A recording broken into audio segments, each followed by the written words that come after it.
मेरे प्रिय आदमी, मनुष्य का जीवन जैसा हो सकता है, मनुष्य जीवन में जो पा सकता है, मनुष्य जिसे पाने के लिए पैदा होता है, वही चूक जाता है, वही नहीं मिल पाता है। कभी कोई एक मनुष्य, कभी कोई कृष्ण, कभी कोई राम, कभी कोई बुद्ध, कभी कोई गांधी, कभी कोई एक मनुष्य के जीवन में फूल खिलते हैं और सुगंध फैलती है, लेकिन शेष सारी मनुष्यता बिना खिले मुरझा जाती है और नष्ट हो जाती है। कौन सा दुर्भाग्य है मनुष्य के ऊपर, कौन सी कठिनाई है? करोड़ों बीज में से अगर एक बीज में अंकुर आए और करोड़ों बीज बीज ही रह के सड़े और समाप्त हो जाएं, ये कोई सुखद स्थिति नहीं हो सकती। लेकिन मनुष्य जाति के पूरे इतिहास को उठाकर देखें तो उंगलियों पर गिने जा सकें ऐसे थोड़े से मनुष्य पैदा होते हैं। शेष सारी मनुष्यता की कोई भी कथा नहीं है। शेष सारे मनुष्य बिना किसी सौंदर्य को जाने, बिना किसी सत्य को जाने जीते हैं और नष्ट हो जाते हैं। क्या इस जीवन को हम जीवन कहें? एक फकीर का मुझे स्मरण आता है। कभी वो सम्राट था, फिर फकीर हो गया। जो जानते हैं वे सम्राट होते हैं और फकीर हो जाते हैं, और जो नहीं जानते वे फकीर भी पैदा हो तो सम्राट होने की कोशिश में ही जीते हैं और मर जाते हैं। वो पैदा तो सम्राट हुआ था लेकिन फिर फकीर हो गया, और जिस राजधानी में पैदा हुआ था उसी राजधानी के बाहर एक झोपड़े में रहने लगा। लेकिन उसके झोपड़े पर अक्सर उपद्रव होने लगा, जो भी आता उसी से झगड़ा हो जाता। रास्ते पर था झोपड़ा, गांव से कोई 4 मील बाहर था, चौराहे पर था। राहगीर उससे पूछते कि बस्ती कहाँ है, रास्ता कहाँ है? वो फकीर कहता बस्ती ही जाना चाहते हो तो बाईं तरफ भूलकर मत जाना, दाईं तरफ के रास्ते से जाना तो बस्ती पहुंच जाओ। लोग उसकी बात मानकर दाईं तरफ जाते और 2-4 मील चल के मरघट में पहुंच जाते। वहां कहां बस्ती थी, वहां तो सिर्फ कब्रें थी। वो क्रोध में वापिस आते और कहते कि पागल हो तुम, हमने पूछा था बस्ती का रास्ता और तुमने मरघट का बताया। तब वो फकीर हंसने लगता और कहता फिर हमारी परिभाषा फर्क फर्क मालूम पड़ती। मैं तो उसी को बस्ती कहता हूं, क्योंकि तुम जिसे बस्ती कहते हो उसमें तो कोई भी बसा हुआ नहीं है। कोई आज उजड़ जाएगा, कोई कल। वहां तो मौत रोज आती है और किसी को उठा ले जाती है। वो जिसे तुम बस्ती कहते हो वो तो मरघट है, वहां मरने वाले लोग प्रतीक्षा कर रहे हैं मृत्यु की। मैं इसी को बस्ती कहता हूं जिसे तुम मरघट कहते हो, क्योंकि वहां जो एक बार बस गया वो बस गया, फिर उसकी मौत नहीं होती, फिर उजड़ना नहीं पड़ता। तो बस्ती में उसे कहता हूं जहां बस गए लोग फिर उखड़ते नहीं, वहां से हटते हैं। लेकिन पागल रहा होगा वो फकीर। लेकिन क्या दुनिया के सारे समझदार लोग पागल रहे? दुनिया के सारे समझदार एक बात कहते हैं कि जिसे हम जीवन समझते हैं वो जीवन नहीं है, और चूंकि हम गलत जीवन को जीवन समझ लेते हैं इसलिए जिसे हम मृत्यु समझते हैं वो भी मृत्यु नहीं। हमारा सब कुछ ही उल्टा है, हमारा सब कुछ ही अज्ञान से भरा हुआ और अंधकार से पूर्ण। फिर जीवन क्या है? और उस जीवन को जानने और समझने का द्वार और मार्ग क्या है? बुद्ध के पास एक बूढ़ा भिक्षु था। बुद्ध ने एक दिन उस बूढ़े भिक्षु को पूछा कि मित्र तेरी उम्र क्या है? उस भिक्षु ने कहा आप भली भांति जानते हैं फिर भी पूछते हैं, मेरी उम्र 5 वर्ष। बुद्ध बहुत हैरान हुए और कहने लगे कैसी मजाक करते हैं, 5 वर्ष? 75 वर्ष से कम तो आपकी उम्र ना होगी। वो बूढ़ा कहने लगा हाँ 70 वर्ष भी जिया हूं, लेकिन उसे जीने के वर्ष नहीं कहे जा सकते, उनकी गिनती उम्र में कैसे करूं? 5 वर्षों से जीवन को जाना है, इसलिए 5 ही वर्ष उम्र की गिनती करता हूं। वे 70 वर्ष सोते बीत गए, नींद में, बेहोशी में, मूर्छा में। उनकी गिनती कैसे करूं?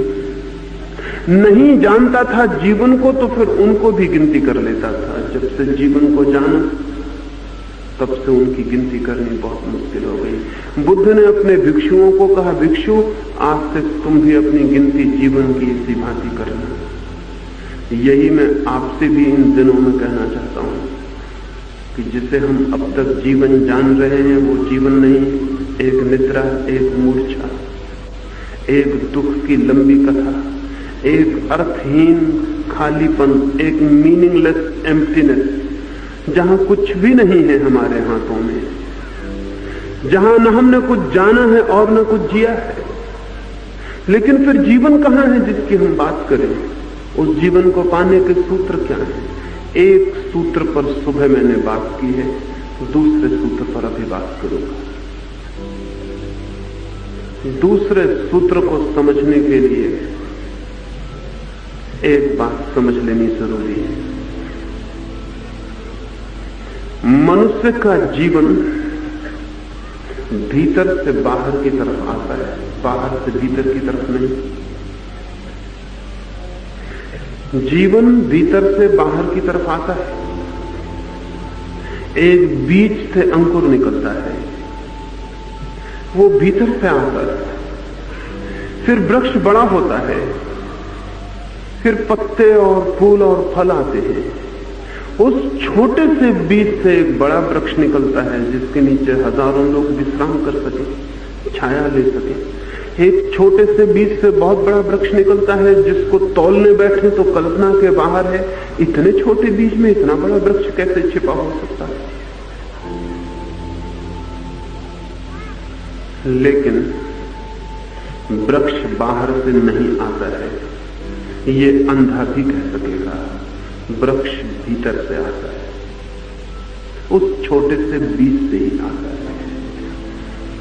जीवन भी छोटे ही बीज से भीतर से बाहर की तरफ फैलता है और हम सारे लोग जीवन को बाहर ही खोजते हैं।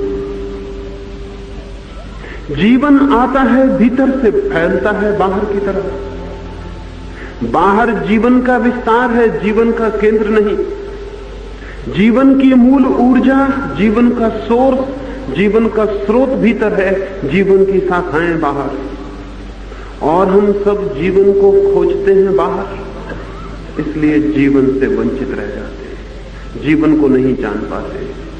पत्तों को जान लेते हैं, पत्तों को पहचान लेते हैं, लेकिन पत्ते जड़ें नहीं हैं। मैंने सुना है माओ से तंग ने अपने बचपन की एक छोटी सी घटना लिखी। लिखा है कि मैं छोटा था तो मेरी मां का एक बगीचा था। उस बगीचे में ऐसे बड़े फूल खिलते थे कि दूर दूर से लोग उन्हें देखने आते थे। फिर एक बार मेरी बूढ़ी मां बीमार पड़ी। वो बहुत चिंतित थी, बीमारी के लिए नहीं, अपने बगीचे के लिए कि बगीचा कुम्हला ना जाए। वो इतनी बीमार थी कि बिस्तर से उठ के बाहर आ भी नहीं सकती थी। तो उसके बेटे ने कहा, घबराओ मत, मैं फिक्र कर लूंगा। और उसके बेटे ने 15 दिन तक बहुत फिक्र की, एक एक पत्ते की धूल झाड़ी, एक एक पत्ते को पोंछा और चूमा, एक एक पत्ते को संभाला, एक एक फूल को फिक्र की। लेकिन न मालूम क्या इतनी फिक्र, इतनी चिंता, बगीचा सूखता गया। 15 दिन बाद उसकी बूढ़ी मां बाहर आई तो उसका बेटा रो रहा, और बूढ़ी मां ने देखा तो उसकी बगिया तो उजड़ गई। वृक्ष बेहोश होकर गिर पड़े थे, पत्ते सूख गए थे, फूल कुम्हला गए थे, कलियां ही रह गई थी, फूल नहीं बनी थी। उसकी मां कहने लगी कि तू क्या करता था 15 दिन से, सुबह से रात तक सोता भी नहीं था, ये क्या हुआ? उसके बेटे ने कहा, मैंने बहुत फिक्र की, मैंने एक एक पत्ते की धूल झाड़ी, मैंने एक एक फूल पर पानी छिड़का, मैंने एक एक पौधे को गले लगा के प्रेम किया, लेकिन न मालूम कैसे पागल पौधे सब कुम्हला गए, सब सूख गए। उसकी मां की आंखों में बगिया को देख के आंसू थे, लेकिन बेटे की हालत देख के वो हंसने लगी और उसने कहा, पागल, फूलों के प्राण फूलों में नहीं होते, उन जड़ों में होते हैं जो दिखाई नहीं पड़ती और जमीन के नीचे छिपी। पानी फूलों को नहीं देना पड़ता, जड़ों को देना। फिक्र पत्तों की नहीं करनी पड़ती, जड़ों की करनी पड़ती है। पत्तों की लाख फिक्र तो भी जड़ें कुम्हला जाएंगी और पत्ते भी सूख जाएंगे, और जड़ों की थोड़ी सी फिक्र और पत्तों की कोई भी फिक्र नहीं तो भी पत्ते फलते रहेंगे, खिलते रहेंगे, फूल फैलते रहेंगे, सुगंध होती रहेगी। जो छिपी है जड़।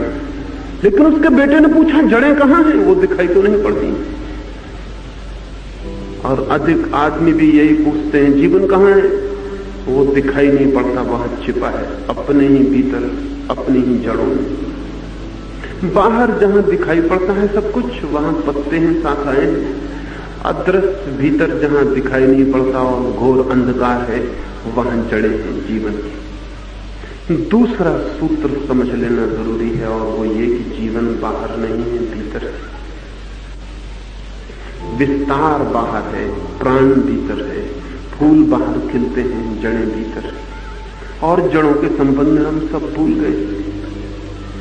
उस माओ पर हम हंसेंगे कि नादान था वो लड़का बहुत, लेकिन हम अपने पर नहीं हंसते हैं कि हम जीवन के बगीचे में उतने ही नादान।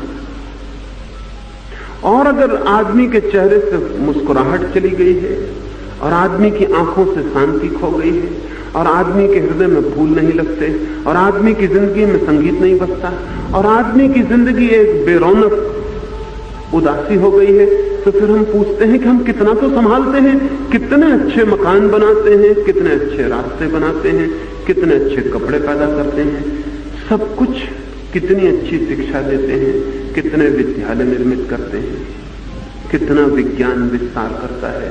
सब तो हम करते हैं, लेकिन आदमी कुम्हलाता क्यों चला जाता है? वो हम वही पूछते हैं जो उस लड़के ने पूछा था कि मैंने एक एक पत्ते को संभाला, लेकिन फूल क्यों कुम्हला गए, पौधे क्यों कुम्हला गए? आदमी कुम्हला गया है क्योंकि हम बाहर संभाल रहे हैं। और ध्यान रहे, और यही बात बहुत महत्वपूर्ण है कि बाहर जिनको हम भौतिकवादी कहते हैं वे ही केवल बाहर नहीं देखते, जिनको हम अध्यात्मवादी कहते हैं दुर्भाग्य है, वे भी बाहर ही देखते हैं और बाहर ही संभालते हैं। भौतिकवादी तो बाहर संभालेगा, क्योंकि भौतिकवादी मानता है भीतर जैसी कोई चीज ही नहीं है, भीतर है ही नहीं। भौतिकवादी कहता है भीतर कोरा शब्द है, भीतर कुछ भी नहीं है। हालांकि ये बड़ी अजीब बात मालूम पड़ती है, क्योंकि जिसका भी बाहर होता है उसका भीतर अनिवार्य रूप से होता है। ये असंभव है कि बाहर ही बाहर हो और भीतर ना हो। अगर भीतर ना हो तो बाहर नहीं हो सकता है। अगर एक मकान की बाहर की दीवार है तो भीतर भी होगा। अगर एक पत्थर की बाहर की रूपरेखा है तो भीतर भी कुछ होगा।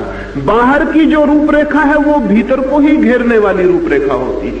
बाहर का अर्थ है भीतर को घेरने वाला, और अगर भीतर ना हो तो बाहर कुछ भी नहीं हो सकता। लेकिन भौतिकवादी कहता है कि भीतर कुछ नहीं, इसलिए भौतिकवादी को क्षमा किया जा सकता है। लेकिन अध्यात्मवादी भी सारी चेष्टा बाहर करता है। वो भी कहता है ब्रह्मचर्य साधो, वो भी कहता है अहिंसा साधो, वो भी कहता है सत्य साधो, वो भी गुणों को साधने की कोशिश करता है। अहिंसा, ब्रह्मचर्य, प्रेम, करुणा, दया सब फूल है, जड़ उनमें से कोई भी नहीं। जड़ समझ जाए तो अहिंसा अपने आप पैदा हो जाती है,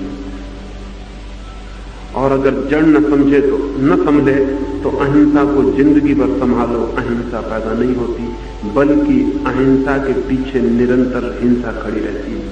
और वो हिंसक बेहतर जो हिंसक है, वो अहिंसक बहुत खतरनाक जो भीतर हिंसक है। जिन मुल्कों ने अध्यात्म की बहुत बात की है, उन्होंने बाहर से एक थोथा अध्यात्म पैदा कर लिया है। बाहर का जो थोथा अध्यात्म है वो गुणों पर जोर देता है, अंतस पर नहीं। वो कहता है सेक्स छोड़ो, ब्रह्मचर्य साधो। वो कहता है झूठ छोड़ो, सत्य को साधो। वो कहता है कांटे हटा लो, फूल फूल पैदा करो, लेकिन उसकी बिल्कुल फिक्र नहीं करता कि फूल कहां से पैदा होते हैं, वो जड़ें कहां हैं, और अगर वो जड़ें न संभाली जाएं तो फूल पैदा होने वाले नहीं हैं। हाँ, कोई चाहे तो बाजार से कागज के फूल लाके अपने ऊपर चिपका सकता है, और दुनिया में अध्यात्म के नाम से कागज के फूल चिपकाए हुए लोगों की भीड़ खड़ी हो गई, और इन कागज के अध्यात्मवादी लोगों के कारण भौतिकवाद को दुनिया में नहीं हराया जा पा रहा है, क्योंकि भौतिकवाद कहता है यही है तुम्हारा अध्यात्म, ये कागज के फूल। और इन कागज के फूलों को देखकर भौतिकवादी को लगता है नहीं है कुछ भीतर, सब ऊपर की बातें हैं, ये फूल भी सब ऊपर से ले आए गए। अध्यात्म के नाम से बाहर का आरोपण चल रहा है, कल्टीवेशन और इम्पोजिशन चल रहा है। आदमी भीतर क्या है सोया हुआ, उसे जगाने की चिंता में नहीं, बाहर से अच्छे वस्त्र पहन लेने की चिंता में। इससे एक अद्भुत धोखा पैदा हो गया है। दुनिया में भौतिकवादी हैं और दुनिया में झूठे अध्यात्मवादी हैं। दुनिया में सच्चा आदमी खोजना मुश्किल होता चला जाता है। हाँ, कभी कोई एक आध सच्चा आदमी पैदा होता है, लेकिन उस आदमी को भी हम नहीं समझ पाते, क्योंकि उसको भी हम बाहर से देखते हैं कि वो क्या करता है, वो कैसे चलता है, क्या पहनता है, क्या खाता है, और इसी आधार पर हम निर्णय लेते हैं कि वो भीतर क्या होगा। नहीं, फूल के आधार पर जड़ों का पता नहीं चलता है, फूल के रंग देखकर जड़ों का कुछ पता नहीं चलता है, पत्तों से जड़ों का कुछ पता नहीं चलता है। जड़ें कुछ बात ही और है, वो आयाम दूसरा, वो डायमेंशन दूसरा है, लेकिन ये ऊपर से संभालने की, वस्त्रों को संभालने की लंबी कथा चल रही है, और हमने एक झूठा आदमी पैदा कर लिया है। इस झूठे आदमी का भी कोई जीवन नहीं होता है। इस झूठे आदमी को हम थोड़ा समझ लें, क्योंकि ये झूठा आदमी कहीं और नहीं है, हम सब झूठे आदमी हैं। मैंने सुना है एक किसान ने खेत में एक झूठा आदमी बना के खड़ा कर दिया। किसान खेतों में आदमी झूठा बना के खड़ा कर देते, कुर्ता पहना दिया था, हंडी लगा दी थी, मुंह बना दिया था। जंगली जानवर उस आदमी को देखकर डर जाते थे, भाग जाते थे। पक्षी उस खेत में आने से डरते थे। एक दार्शनिक उस झूठे आदमी के पास से निकलता था, और उस दार्शनिक ने उस झूठे आदमी को पूछा कि दोस्त, सदा यही खड़े रहते हो, धूप आती है, वर्षा आती है, सर्दियां आती हैं, रात आती है, अंधेरा हो जाता है, तुम यहीं खड़े रहते हो, ऊबते नहीं, घबराते नहीं, परेशान नहीं होते? वो झूठा आदमी बहुत हंसने लगा। उसने कहा, परेशान कभी भी नहीं होता, दूसरों को डराने में इतना मजा आता है कि सब वर्षा भी गुजार देता हूं, धूप भी गुजार देता हूं, रात भी गुजार देता हूं। दूसरों को डराने में इतना मजा आता है, दूसरों को प्रभावित देखकर, भयभीत देखकर बहुत मजा आता है। दूसरों की आंखों में सच्चा दिखाई पड़ता हूं, बस बात खत्म हो जाती है।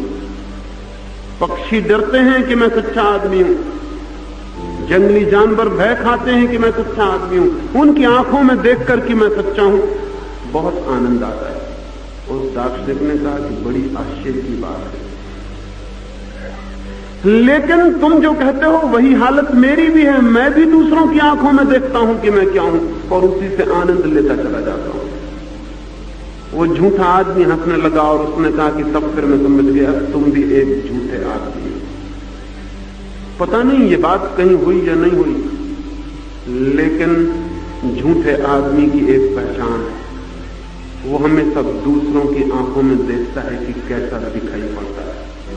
उसे इससे मतलब नहीं कि वो क्या है, उसकी सारी चिंता, उसकी सारी चेष्टा एक है कि वो दूसरों को कैसा दिखाई पड़ता है। वो जो चारों तरफ देखने वाले लोग हैं वो क्या कहते हैं।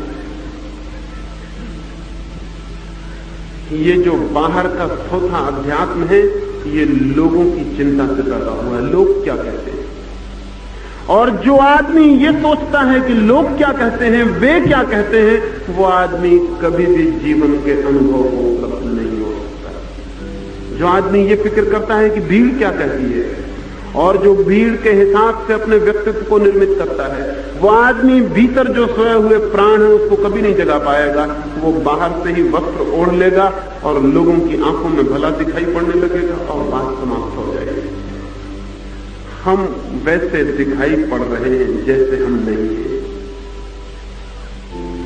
हम वैसे दिखाई पड़ रहे हैं जैसे हम कभी भी नहीं थे।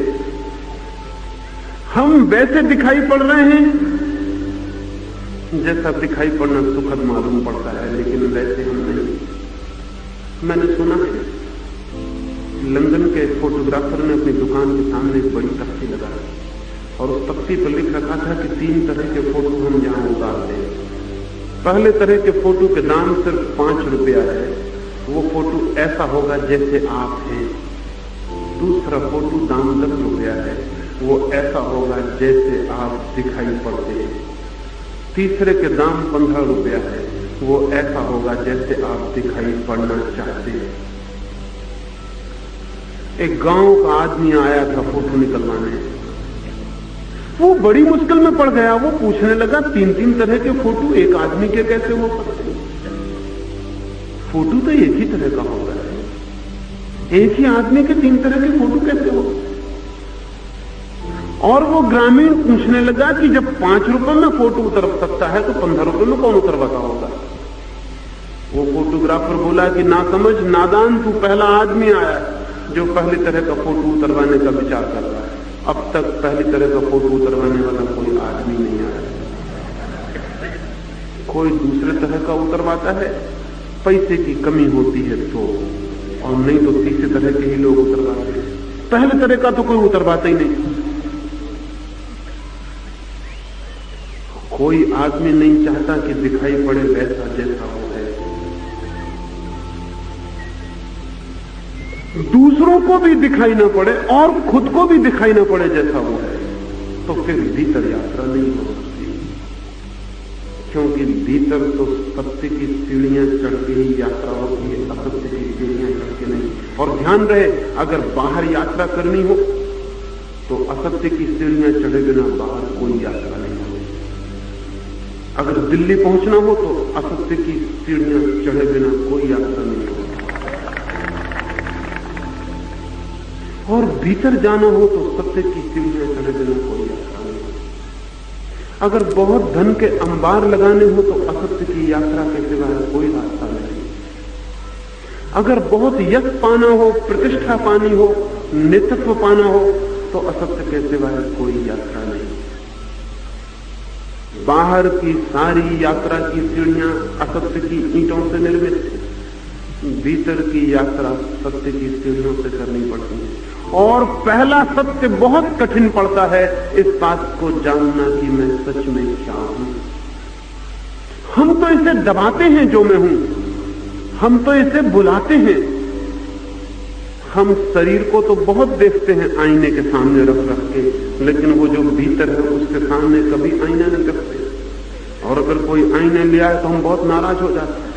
आईना भी तोड़ देंगे, उस आदमी का सिर भी तोड़ देंगे। आईना दिखलाते हो। कोई आदमी भीतर के आदमी को देखने के लिए तैयार नहीं। और इसलिए दुनिया में जिन लोगों ने भी भीतर के असली आदमी को दिखाने की कोशिश की है, उनके साथ हमने वो व्यवहार किया है जो दुश्मन के साथ करना चाहिए। चाहे हम जीसस को सूली पर लटका दें और चाहे सुकरात को जहर पिला दें। जो भी आदमी हमारी असलियत को दिखाने की कोशिश करेगा, हम बहुत नाराज हो जाते हैं, क्योंकि वो हमारी नग्नता को खोलकर हमारे सामने रखता है। और हम धीरे धीरे भूल ही गए हैं कि वस्त्रों के भीतर हम नंगे भी हैं। हम धीरे धीरे समझने लगे हैं कि हम वस्त्र ही हैं। भीतर एक नंगा आदमी भी है, उसे हम धीरे धीरे भूल गए, बिल्कुल भूल गए, बिल्कुल भूल गए। उसकी हमें कोई याद नहीं रही। वही हमारी असलियत। उस असलियत पर पैर रखे बिना और भी गहरी असलियतें हैं भीतर, उन तक नहीं पहुंचा जा सकता। इसलिए दूसरा सूत्र है, मैं जैसा हूं उसका साक्षात्कार। लेकिन वो हम नहीं करते। हम तो दबा दबा के अपनी एक झूठी तस्वीर, एक फॉल्स इमेज खड़ी करने की कोशिश करते हैं। भीतर हिंसा भरी है और आदमी पानी छान के पिएगा और कहेगा कि मैं अहिंसक हूं। भीतर हिंसा की आग जल रही है, भीतर सारी दुनिया को मिटा देने का पागलपन है, भीतर विध्वंस है, भीतर वायलेंस है। और एक आदमी रात खाना नहीं खाएगा और सोचेगा कि मैं अहिंसक हूं। हम सस्ती तरकीब निकालते हैं कुछ हो जाने की, इतना सस्ता मामला नहीं। आप क्या खाते हैं, क्या पीते हैं, इससे आप अहिंसक नहीं होते। हां, आप अहिंसक हो जाएंगे तो आपका खाना पीना जरूर बदल जाएगा, लेकिन आपके खाने पीने के बदलने से आप अहिंसक नहीं हो सकते। ये बात जरूर सच है कि भीतर प्रेम आएगा तो आपका बाहर का व्यक्तित्व बदल जाएगा, लेकिन बाहर के व्यक्तित्व बदलने में से भीतर प्रेम नहीं आता। उल्टा सच नहीं। अगर प्रेम आ जाए तो मैं किसी को गले से लगा सकता हूं, लेकिन गले को लगा लेने से ये मत सोचना कि प्रेम आ गया। गले को हम लगा सकते हैं और कवायद हो जाएगी, प्रेम नहीं आएगा। लेकिन लोग सोचते हैं गले को लगाने से प्रेम आ जाता है, बात खत्म हो गई। तो गले से लगाने की तरकीब सीख लो, बात खत्म हो जाती है।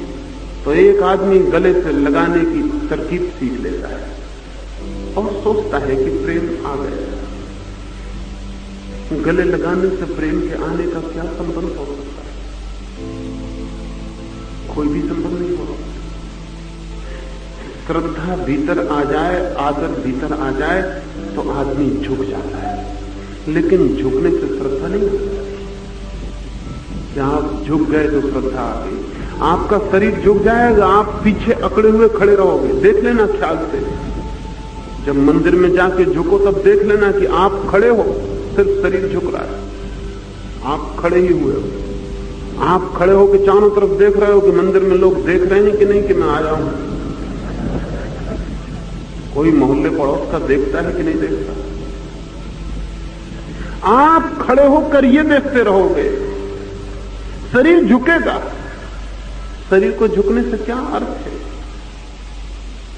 लेकिन हम जो हैं उसे छिपाने को हमने सस्ती तरकीब में खोज लिया। एक आदमी पाप करता है, और कौन आदमी पाप नहीं करता, और फिर गंगा जाके स्नान करा और निश्चिंत हो। गंगा स्नान से पाप मिल गए। रामकृष्ण के पास एक आदमी गया और कहा, परमहंस गंगा स्नान को जा रहा हूं, आशीर्वाद दे दें। रामकृष्ण ने कहा, किस लिए कष्ट कर रहा है, किस लिए गंगा को तकलीफ देने जा रहा है, मामला क्या है? गंगा भी घबरा गई होगी। आखिर कितना जमाना हो गया पापियों के पाप धोते धोते। वो आदमी कहने लगा कि हाँ, उसी के लिए जा रहा हूं कि पापों से छुटकारा हो जाए, आशीर्वाद दे दें। रामकृष्ण ने कहा, तुझे पता है गंगा के किनारे जो बड़े बड़े झाड़ होते हैं वो देखे, वो किस लिए? उस आदमी ने कहा, किस लिए? मुझे पता नहीं। रामकृष्ण ने कहा, पागल, तू गंगा में डूबेगा, पाप बाहर निकल के झाड़ों पे बैठ जाएंगे, फिर निकलेगा पानी से कि नहीं?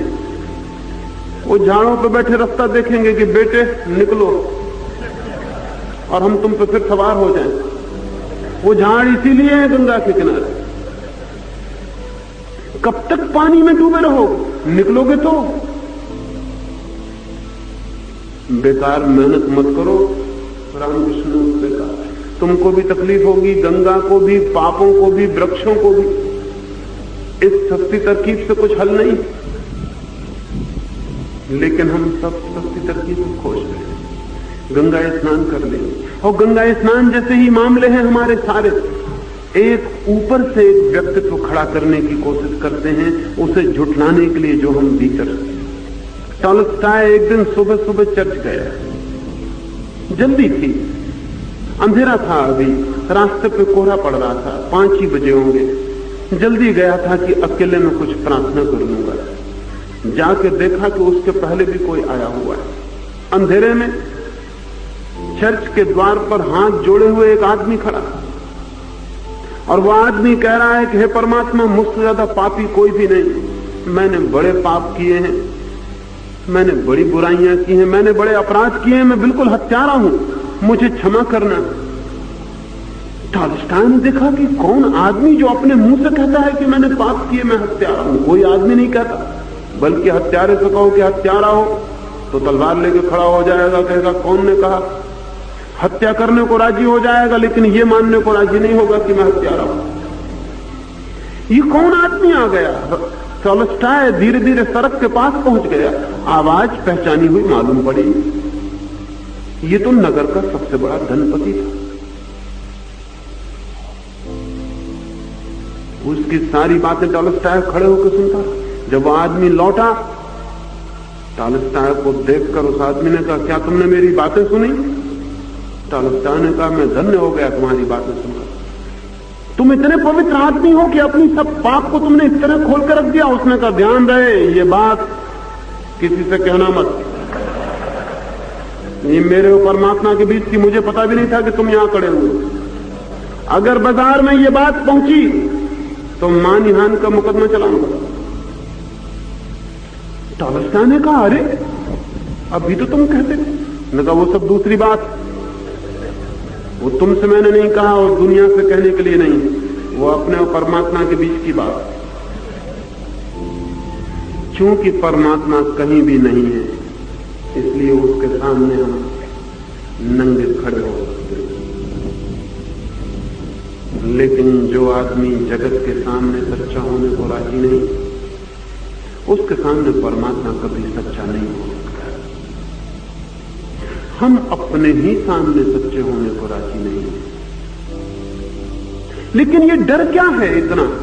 ये चारों तरफ के लोगों का इतना भय क्या है? चारों तरफ के लोगों की आंखें एक एक आदमी को भयभीत किए। हम सब मिलकर एक एक आदमी को भयभीत किए हुए, और वो आदमी इतना भयभीत क्यों? वो किस बात की चिंता में है? वो बाहर से फूल सजा लेने की चिंता में। बस लोगों की आंखों में दिखाई पड़ने लगे कि मैं अच्छा आदमी हूं, बात समाप्त हो गई। लेकिन लोगों के दिखाई पड़ने से मेरे जीवन का सत्य, मेरे जीवन का संगीत प्रकट नहीं होगा। और न लोगों के दिखाई पड़ने से मैं जीवन की मूल धारा से संबंधित हो जाऊंगा, और न लोगों के दिखाई पड़ने से मेरे जीवन की जड़ों तक मेरी पहुंच हो जाएगी। बल्कि जितना मैं लोगों की फिक्र करूंगा, उतना ही मैं शाखाओं और पत्तों की फिक्र में पड़ जाऊंगा। क्योंकि लोगों तक सिर्फ पत्ते पहुंचते हैं, जड़ें मेरे भीतर, वो जो रूट्स हैं वो मेरे भीतर है, उनसे लोगों का कोई भी संबंध नहीं है। वहां मैं अकेला हूं, टोटली अलोन। वहां कोई कभी नहीं पहुंचता, वहां मैं हूं, वहां मेरे अतिरिक्त कोई भी नहीं है। वहां मुझे फिक्र करनी है। अगर जीवन को मैं जानना चाहता हूं और चाहता हूं कि जीवन बदल जाए, रूपांतरित हो जाए, और अगर चाहता हूं कि जीवन की परिपूर्ण शक्ति प्रकट हो जाए, और अगर चाहता हूं कि जीवन के मंदिर में प्रवेश हो जाए, मैं पहुंच सकूं उस लोक तक जहां सत्य का आवाज है, तो फिर मुझे लोगों की फिक्र छोड़ देनी पड़ेगी। वो जो क्राउड, वो जो भीड़ घेरे हुए है, जो आदमी भीड़ की बहुत चिंता करता है, वो आदमी कभी भी जीवन की दिशा में गतिमान नहीं हो पाता। क्योंकि भीड़ की चिंता बाहर की चिंता है। लेकिन इसका ये मतलब नहीं है कि भीड़ की सारी जीवन व्यवस्था को तोड़कर कोई चल पड़े। इसका ये मतलब नहीं है। इसका कुल मतलब यह है कि आंखें भीड़ पर न रह जाएं, आंखें अपने पर हों। इसका कुल मतलब यह है कि दूसरे की आंख में मैं ना झांकूं कि मेरी तस्वीर क्या है, मैं अपने ही भीतर झांकूं कि मेरी तस्वीर क्या है। अगर मेरी सच्ची तस्वीर का मुझे पता लगाना है तो मुझे मेरी ही आंखों के भीतर उतरना पड़ेगा। तो दूसरों की आंखों में मेरा अपीयरेंस है, मेरी असली तस्वीर नहीं है बात। और उसी तस्वीर को देख के मैं खुश हो लूंगा, उसी तस्वीर को प्रसन्न हो लूंगा। वो तस्वीर गिर जाएगी तो दुखी हो जाऊंगा। अगर 4 आदमी बुरा कहने लगेंगे तो दुखी हो जाऊंगा, 4 आदमी अच्छा कहने लगेंगे तो सुखी हो जाऊंगा। बस इतना ही मेरा होना है। तो मैं हवा के झोंकों पे जी रहा हूं। हवा पूरब उड़ने लगेगी तो मुझे पूरब उड़ना पड़ेगा, हवा पश्चिम उड़ेगी तो मुझे पश्चिम उड़ना। लेकिन मैं खुद कुछ भी नहीं हूं, मेरा कोई ऑथेंटिक एग्जिस्टेंस नहीं है, मेरी अपनी कोई आत्मा नहीं है। मैं हवा का एक झोंका हूं, मैं एक सूखा पत्ता हूं कि हवाएं जहां ले जाएं बस चला जाऊं, कि पानी की लहरें जहां मुझे बहाने लगे बहूं। दुनिया की आंखें मुझसे कहें कि ये तो वही सत्य हो जाए, तो फिर मेरा होना क्या है, मेरी आत्मा क्या है, फिर मेरा अस्तित्व क्या है, फिर मेरा जीवन क्या है? फिर मैं एक झूठ हूं, एक बड़े नाटक का हिस्सा हूं। और बड़े मजे की बात यह है कि जिस भीड़ से मैं डर रहा हूं वो भी मेरे ही जैसे झूठे लोगों की भीड़। बहुत अजीब बात है। वे सब भी मुझसे डर रहे हैं जिनसे मैं डर रहा हूं। हम सब एक दूसरे से डर रहे हैं और इस डर में हमने एक तस्वीर बना ली जो सच्ची नहीं, और भीतर जाने में डरते हैं कि कहीं ये तस्वीर न गिर जाए, कहीं ये तस्वीर न गिर जाए। इस बात ये एक सप्रेशन, एक दमन चल रहा है। आदमी जो भीतर है उसे दबा रहा है और जो नहीं है उसे थोप रहा है, उसका आरोपण कर रहा है। एक द्वंद, एक कॉन्फ्लिक्ट खड़ी हो गई है। एक एक आदमी अनेक अनेक आदमियों में बट गया है, मल्टी साइकिक हो गया है। एक एक आदमी नहीं, 24 घंटे में 1000 बार बदल जाता है। हर नया आदमी सामने आता है और नई तस्वीर बनती है उसकी आंख में और वो आदमी बदल जाता है। आप जरा ख्याल करना, अपनी पत्नी के सामने आप दूसरे आदमी होते हो, अपने बेटे के सामने दूसरे, अपने बाप के सामने तीसरे, अपने नौकर के सामने चौथे, अपने मालिक के सामने छठवें। दिन भर आप अलग अलग आदमी होते हो। सामने आदमी बदला और आपको बदलना पड़ता है, क्योंकि आप तो कुछ हो ही नहीं। आप तो वो जो दूसरे की आंखें हैं उनको देख के कुछ हो। अपने नौकर के सामने देखा है आप कितने शानदार आदमी हो जाते हैं, और अपने मालिक के सामने वो जो हालत आपकी नौकर की आपके सामने होती है वो अपने मालिक के सामने आपकी हो जाती है। आप कुछ हो या नहीं कि हर दर्पण आपको बनाता है, जो भी सामने आ जाता है वही आपको बनाता है।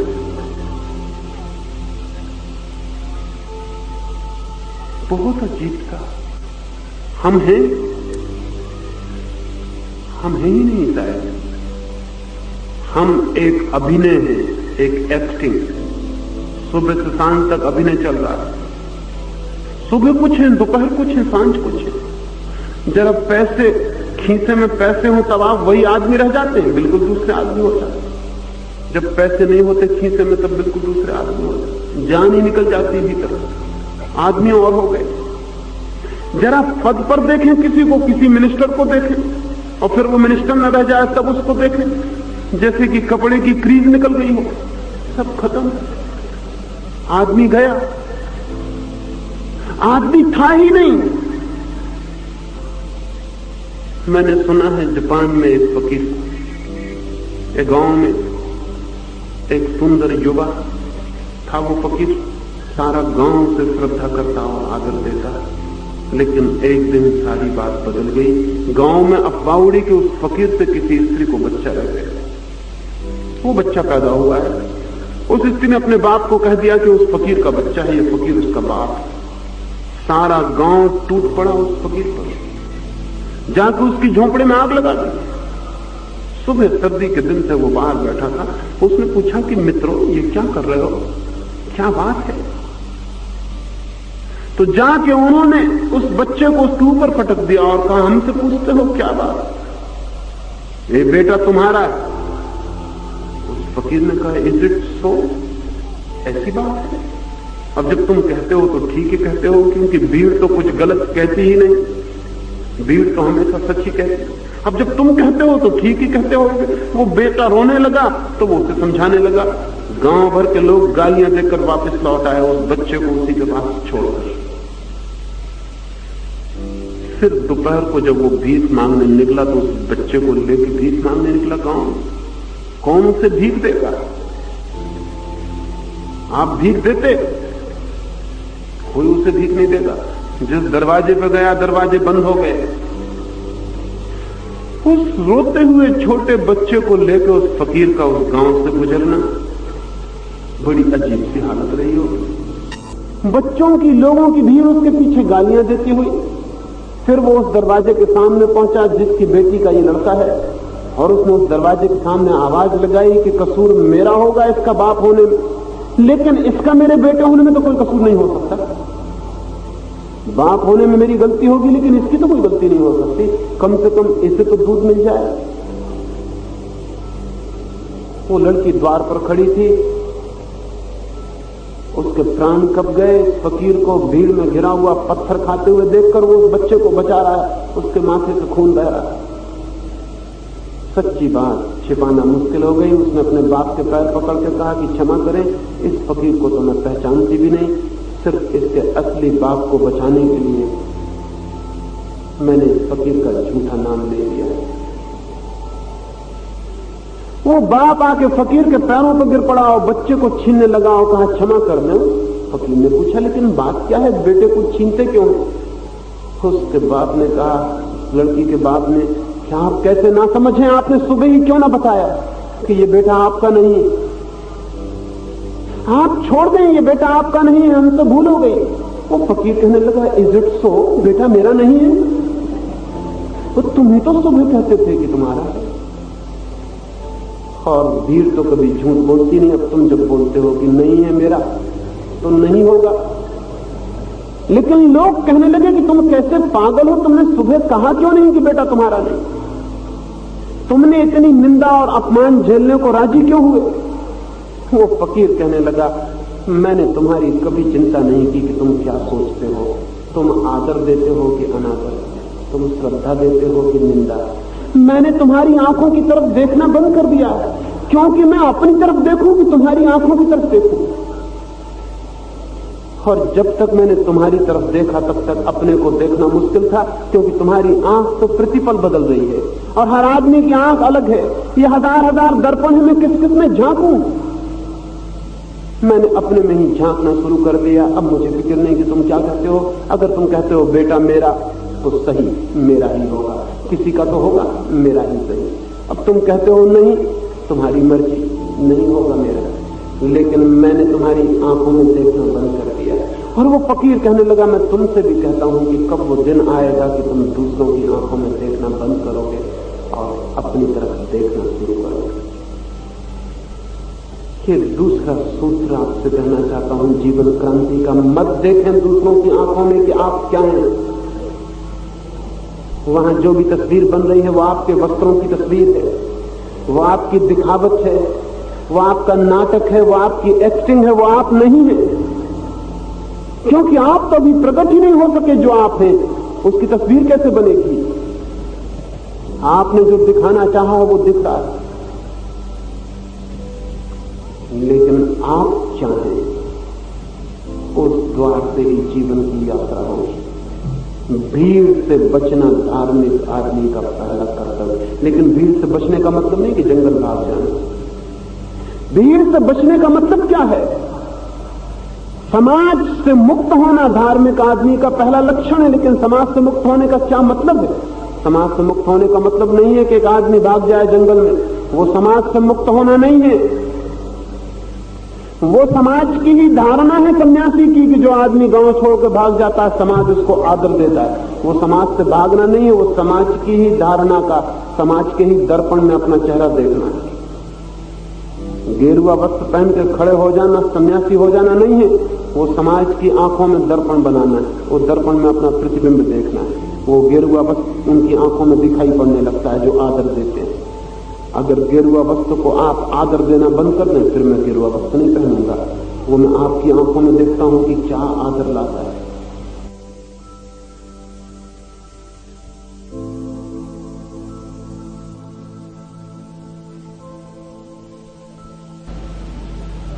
अगर समाज आदर देता है एक आदमी को, पत्नी और बच्चे को छोड़ के भाग जाने को, तो आदमी भाग जाता है।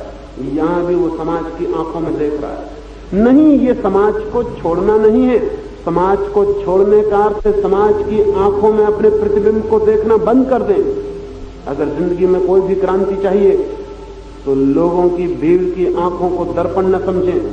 वे धोखे के स्थान है जहां वस्त्र दिखाई पड़ते हैं, लेकिन इस दुनिया में वस्त्रों की कीमत है।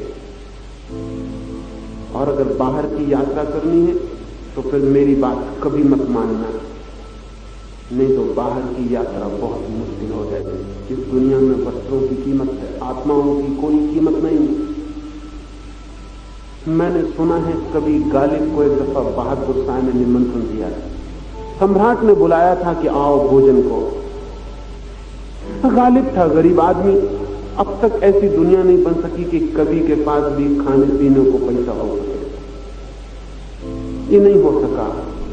अच्छे आदमी को रोटी जुटानी अभी भी बहुत मुश्किल है। गालिब तो गरीब आदमी था, कविताएं लिखी थी ऊंची, तो ऊंची कविताओं से क्या होता है, रोटियां तो नहीं आती, कपड़े फटे पुराने थे। मित्रों ने कहा बादशाह के वहां जा रहे हो, इन कपड़ों से नहीं चलेगा। बादशाहों के महल कपड़ों को पहचानते। गरीब के घर में यह भी हो सकता है कि कभी बिना कपड़ों के भी चल जाए, लेकिन बादशाहों के महल में कपड़े पहचाने जाते।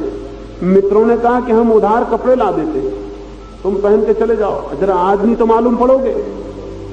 गालिब ने कहा उधार कपड़े, ये तो बड़ी बुरी बात होगी कि मैं किसी और के कपड़े पहन के जाऊं। मैं जैसा हूं किसी और के कपड़े पहनने से क्या फर्क पड़ जाएगा, मैं तो मैं ही रहूंगा। मित्रों ने कहा छोड़ो ये फलसफा की बातें, इन तत्व दर्शन की बातों से वहां दरवाजे पर नहीं चलेगा, हो सकता है पहरेदार वापस लौट आ दे, भिखमंगे मालूम पड़ते हो। गालिब ने कहा मैं तो जो हूं। गालिब को बुलाया है, कपड़ों को तो नहीं बुलाया, तो गालिब जाएगा। ना समझ, कहना चाहिए नादान, नहीं माना गालिब और चला गया। दरवाजे पर जाके जाने लगा तो द्वारपाल ने बंदूक आड़ी करके कहा कहां भीतर जाते हैं। गालिब ने कहा कि मैं महाकवि गालिब हूं, सुना है नाम कभी? सम्राट ने बुलाया, सम्राट का मित्र हूं, भोजन पर बुलाया। और सिपाही ने कहा हटो रास्ते से। दिन भर जो भी ऐरा गहरा आता है सम्राट का मित्र ही बताता है अपने, रास्ते से चलो, अपने ने उठा के बंद करवा दूंगा। गालिब ने कहा क्या बातें कहते हो, मुझे पहचानते नहीं? उसने कहा तुम्हारे कपड़े बता रहे हैं कि तुम कौन हो, फटे जूते बता रहे हैं कि तुम कौन हो, अपनी शक्ल देखो आईने में जाके कि कौन हो। गालिब दुखी वापस लौट गए। मित्रों से कहा कि तुम ठीक कहते थे, वहां कपड़े पहचाने जाते, ले आओ उधार कपड़े कहां। मित्रों ने कपड़े लाके रखे थे, उधार कपड़े पहन के गालिब फिर पहुंच गए। वही द्वारपाल झुक झुक के नमस्कार करने लगा कि आइए। गालिब बहुत हैरान कि क्या सी कैसी दुनिया है। भीतर गया तो बहादुर शाह ने कहा मैं बड़ी देर से प्रतीक्षा कर रहा हूं। गालिब हंसने लगा, कुछ बोला नहीं। फिर भोजन लगा दिया। सम्राट खुद भोजन के लिए सामने बैठा, भोजन कराने के लिए। गालिब ने भोजन का कौर बनाया, अपने कोट को खिलाने लगा कि ले कोट खा, पगड़ी को खिलाने लगा कि ले पगड़ी खा। सम्राट ने कहा आपके भोजन करने की बड़ी अजीब तरकीबें मालूम पड़ती, ये कौन सी आदत, ये आप क्या कर रहे हैं? गालिब ने कहा कि मैं तो आया था और लौट चुका, अब कपड़े आए हैं उधार, अब जो आए हैं उन्हीं को भोजन करा रहा हूं। बाहर की दुनिया में कपड़े चलते हैं, बाहर की दुनिया में कपड़े ही चलते हैं, वहां आत्माओं का चलना बहुत मुश्किल है, क्योंकि बाहर जो भीड़ इकट्ठी है वो कपड़े वालों की भीड़ है।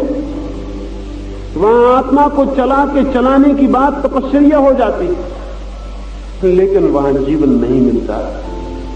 वहां हाथ में कपड़े और लाश रह जाती है अपनी, वहां जिंदगी नहीं मिलती, राख। वहां आखिर में जिंदगी की कुल संपदा राख होती है, जली हुई। अखबार की कटिंग रख लेना साथ में तो बात अलग है, मरते वक्त अखबार में क्या क्या छपा था उसको रख ले कोई सांस तो बात अलग है, लेकिन मुट्ठी में अखबार भी राख। जीवन से चूक जाता है। जीवन है भीतर, और भीतर वे ही मुड़ सकते हैं जो दूसरों की आंखों में देखने की कमजोरी छोड़ देते हैं और अपनी आंखों के भीतर झांकने का साहस जुटाते हैं। इसलिए दूसरा सूत्र है भीड़ से सावधान, बिवेयर ऑफ द क्राउड। चारों तरफ घेरे हुए भीड़, और जिंदा लोगों की भीड़ ही नहीं घेरे हुए हैं, मुर्दों की भीड़ भी घेरे हुए। करोड़ों करोड़ों वर्षों से जो भीड़ इकट्ठी होती चली गई सारी दुनिया, उसका दबाव है चारों तरफ से, और एक एक आदमी की छाती पे वो सवार है, और एक एक आदमी उनकी आंखों में देखकर अपने को बना रहा है, सजा रहा है। वो भीड़ जैसा कहती है वैसा होता चला जाता है। फिर उसकी अपनी आत्मा कभी पैदा नहीं हो पाती, उसके जीवन के बीज में कभी अंकुर नहीं आ पाता, क्योंकि कभी वो अपने बीज की तरफ ध्यान ही नहीं देता है, बीज की तरफ उसकी आंख ही नहीं जाती। उसके प्राणों की धारा ही कभी प्रवाहित नहीं होती उस तरफ। दुनिया में जिन्हें भीतर की तरफ जाना है उन्हें थोड़े बाहर की चिंता छोड़ देनी पड़ती। कौन क्या कहता है, कौन क्या सोचता है। नहीं, सवाल ये नहीं है कि मैं क्या हूं, इस संबंध में कौन क्या सोचता है। सवाल यह है कि मैं क्या हूं और मैं क्या जानता हूं। अगर जीवन में क्रांति लानी है तो सवाल यह है कि मैं क्या हूं, मैं क्या पहचानता हूं अपने को। और स्मरण रहे, जो आदमी अपने भीतर पहचानना शुरू करता है उसके भीतर बदलाव उसी क्षण शुरू हो जाती है, क्योंकि भीतर जो गलत है उसे पहचान के बर्दाश्त करना मुश्किल, असंभव है। अगर पैर में कांटा गड़ा है तो वो तभी तक गड़ा रह सकता है जब तक उसका हमें पता नहीं। जैसे ही पता चला पैर से कांटे को निकालना मजबूरी हो जाएगी। एक बच्चा स्कूल के मैदान पर खेल रहा हो, हॉकी खेल रहा हो, पैर में चोट लग गई हो, खून बह रहा हो, उसे पता नहीं चलेगा। वो हॉकी में संलग्न है, वो ऑक्युपाइड है, उसकी सारी अटेंशन, उसका सारा ध्यान हॉकी पर लगा हुआ है। वो जो गोल करना है उस पर अटका हुआ है, तो वो जो चारों तरफ खिलाड़ी हैं उनसे अटका हुआ है, वो जो प्रतियोगिता चल रही है उसमें उलझा हुआ है। उसे पता भी नहीं कि उसके पैर में खून बह रहा है। वो दौड़ता रहेगा, खेल बंद हो जाएगा और अचानक ख्याल आएगा कि पैर से खून बह रहा है, लेकिन खून बहुत देर से बह रहा है, इतनी देर से पता नहीं चला। अब वो भागेगा और मलम पट्टी करेगा, लेकिन इतनी देर पता नहीं चला, तब तक सवाल ही नहीं था। हम बाहर देख रहे हैं, गोल करना है वो देख रहे हैं, प्रतियोगिता चल रही है वो देख रहे हैं, लोगों की आंख में देख रहे हैं, हमें पता ही नहीं चलता कि भीतर कितने कांटे हैं और कितने घाव हैं, भीतर पता नहीं चलता कितना अंधकार है, भीतर पता नहीं चलता कितनी बीमारियां हैं। उलझे रहें, जिंदगी बीत जाएगी और पता नहीं चलेगा। एक बार हटाएं आंख बाहर से और भीतर के घावों को देखें। और मैं आपसे कहता हूं, उन्हें देखना उनके बदलने का पहला सूत्र है। वहां दिखाई पड़ा कि फिर आप बर्दाश्त नहीं कर सकते, फिर आपको बदलना ही पड़ेगा। और बदलना कठिन नहीं है, क्योंकि जो दुख दे रहा है उसे बदलना कभी भी कठिन नहीं होगा। सिर्फ भूले रखना आसान है, बदलना कठिन नहीं है, लेकिन भूले रखना बहुत आसान है।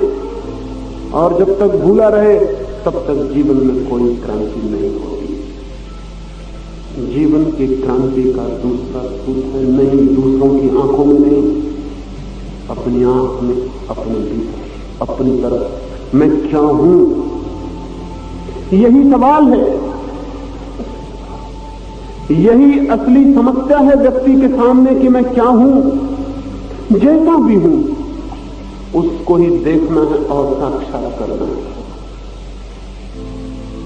लेकिन हमें पता ही नहीं।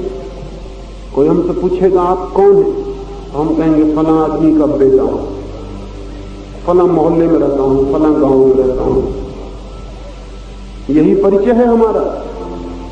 ये लेबल जो हम ऊपर से चिपकाए हुए हैं, ये हमारी पहचान है, ये हमारी जिंदगी का सबूत, ये हमारी जिंदगी का प्रमाण है, ये हमारी जानकारी है अपने बाबत। पता ही नहीं कौन जीवन चेतना भीतर खड़ी है। ऊपर से कागज चिपकाए हुए, और वो भी दूसरों के चिपकाए हुए। किसी ने एक नाम चिपका दिया, उसी नाम को जिंदगी भर लिए घूम रहे हैं। उस नाम को कोई गाली दे दे तो लड़ने को तैयार हो जाएंगे, बड़े पागल हैं। लेबलों को भी गाली देने से लड़ने की तैयारी करनी पड़ेगी। स्वामी राम अमेरिका गए थे, वहां के लोग बड़ी मुश्किल में पड़ गए, क्योंकि राम को कुछ लोगों ने गालियां दी। तो राम ने मित्रों को आके कहा कि आज बड़ा मजा हो गया। बाजार में कुछ लोग मिल गए और राम को खूब गालियां देने लगे। हम भी खड़े सुनते रहे। लोगों ने कहा आप पागल हो गए, राम को गालियां देते रहे, कौन राम? स्वामी राम ने कहा कि ये राम जिसको लोग राम कहते। कुछ लोगों ने घेर लिया और बेटे को बहुत गालियां देने लगे। हम भी खड़े हो देखते कि राम को अच्छी गालियां पड़ गई। अब हम राम हो तो झगड़े में पड़े, हम तो राम नहीं है। हम तो जो है उसका कोई नाम नहीं है, नाम तो किसी का दिया हुआ है, वो तो समाज का दिया हुआ है, हमारा दिया हुआ तो नहीं। हम तो कुछ और हैं। जब नाम नहीं था तब भी थे, जब नाम नहीं रह जाएगा तब भी होंगे। अभी भी रात सो जाते हैं, नाम मिट जाता है, समाज भी मिट जाता है, फिर भी हम होते हैं। आप मिट जाते हैं, रात न पत्नी रह जाती, न बेटा रह जाता आपका, न घर रह जाता, न धन दौलत रह जाती, न पद प्रतिष्ठा रह जाती, फिर भी आप रह जाते हैं। सब मिट जाता है। वो जो सोसाइटी देती है वो बाहर ही छूट जाता है, वो भीतर जाते ही नहीं। मरने के वक्त भी भीतर नहीं जाएगा और ध्यान के वक्त भी भीतर नहीं जाएगा। वो जो समाज देता है वो बाहर और बाहर ही रह जाता है। लेकिन हम उस बाहर को अपना व्यक्तित्व समझे हुए हैं। वो भूल से मुक्त होना जरूरी, अन्यथा कोई व्यक्ति जीवन की यात्रा पर एक कदम आगे नहीं बढ़ सकता। सुबह मैंने एक सूत्र कहा है, सिद्धांतों से मुक्त हो जाएं। जो सिद्धांतों से बंधा है वो जीवन के रास्ते पर नहीं जाएगा। दूसरा सूत्र कहता हूं, भीड़ से मुक्त हो जाएं। जो भीड़ का गुलाम है वो कभी भी जीवन के रास्ते पर नहीं जाता है। आने वाले दिनों में और कुछ सूत्र कहूंगा। इन सूत्रों को सुने, लेकिन सुनने भर से कुछ होने वाला नहीं है। थोड़ा सा भी प्रयोग करेंगे तो एक द्वार खुलेगा, कुछ दिखाई पड़ना शुरू होगा। धर्म एक नगद प्रक्रिया है, धर्म एक जीवित विज्ञान है। जो प्रयोग करता है वो रूपांतरित हो जाता है और उपलब्ध होता है उस सबको जिसे पाए बिना हम व्यर्थ जीते हैं और व्यर्थ मर जाते हैं, और जिसे पा लेने पर जीवन एक धन्यता हो जाती है, और जिसे पा लेने पर जीवन कृतार्थ हो जाता है, और जिसे पा लेने पर सारा जगत परमात्मा में रूपांतरित हो जाता है। क्योंकि जिस दिन भीतर दिखाई पड़ता है कि परमात्मा है, उसी दिन ये भ्रम मिट जाता है कि बाहर कोई और है, फिर वही रह जाता है। जो भीतर दिखाई पड़ता है वही बाहर भी प्रमाणित हो जाता है। और जगत के मूल सत्य को जान लेना, जीवन को अनुभव कर लेना, और जीवन को अनुभव कर लेना मृत्यु के ऊपर उठ जाना है। फिर कोई मृत्यु नहीं है, जीवन की कोई मृत्यु नहीं है। जो मरता है वो समाज के द्वारा दिया गया झूठा व्यक्तित्व, जो मरता है वो प्रकृति के द्वारा दिया गया झूठा शरीर, जो नहीं मरता है वो जीवन है, लेकिन उसका हमें कोई पता नहीं। पहले समाज से हटें, समाज के झूठे व्यक्तित्व से हटें, फिर प्रकृति के दिए गए व्यक्तित्व से हटेंगे। उसकी कल मैं बात करूंगा कि प्रकृति के दिए गए शरीर से कैसे हटें और फिर हम वहां पहुंच सकते हैं जहां जीवन है। मेरी बातों को इतने प्रेम और शांति से सुना, उससे बहुत अनुभूत हूं और अंत में सबके भीतर बैठे परमात्मा को प्रणाम करता हूं। मेरे प्रणाम स्वीकार।